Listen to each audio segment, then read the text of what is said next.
Даже не верится, что в 21 веке в современном мире сотни тысяч беженцев. Но что заставляет людей стать беженцами? Покинуть свои дома, свою родину, близких, друзей.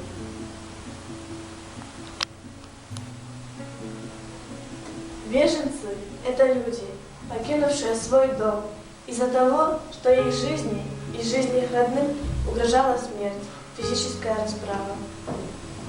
Когда сжигают твой дом, когда твоим близким грозит смерть, не остается ничего, как спасаться от бедства и искать убежище на чужбине. Казалось бы, нет ничего более неправильного, чем соседство двух слов – детство и война. Война – тяжелейшее испытание для народа, время трагедий и смертей, разлук и боли. В памяти нашего народа живы трагические события Великой Отечественной войны, которая всего лишь 70 лет назад пронеслась по нашей земле, оставляя до сих пор кровавый, незаживающий след в сердцах и душах людей. Поэтому слово «война» вызывает у нас нестерпимую боль, осуждение тех, кто развязывает войны в разных точках земного шара. Один непродуманный шаг, одно недальновидное решение, и вот на мирной земле начинается бойня. Белорусы испокон веков с уважением относились к традициям и обрядам других народов. В мире и согласии на белорусской земле живут представители разных национальностей. Совсем недавно в нашей школе появилась такая девочка, семья которой бежала от войны.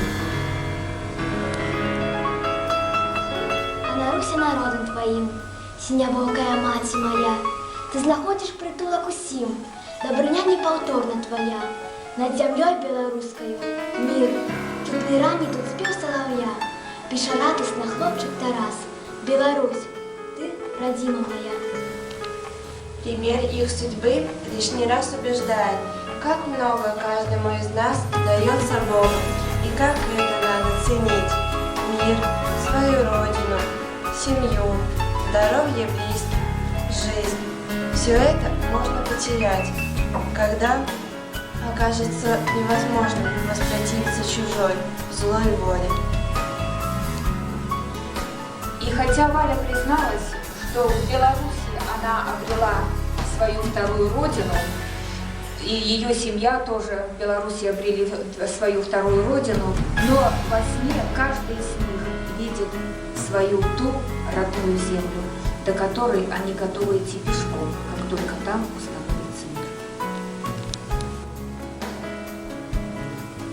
Увы, не в наших силах прекратить все войны и установить мир повсюду. Все, что мы можем сделать в отношении к беженцам, поддержать их словом или поступком, потому что у нас Родина есть. Нам легче.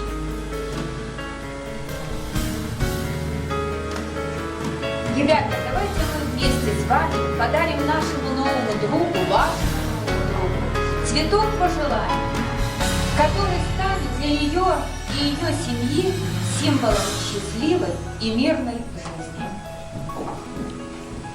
Желаем вашей семье больше никогда не знать, что такое война, смерть, страх, боль.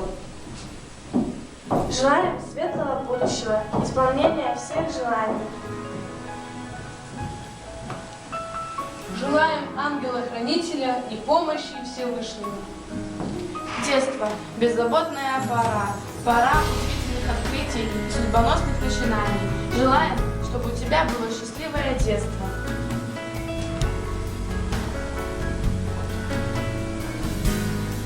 Должны смеяться дети и в мирном мире жить, и это поистине не так. Желаем тебе мирного голубого неба над твоей головой. А я желаю, чтобы сбылись все вот эти пожелания тебе. И чтобы, несмотря на все испытания, которые выпали на твою долю, у тебя сбывались светлой вечной. Спасибо большое, друзья.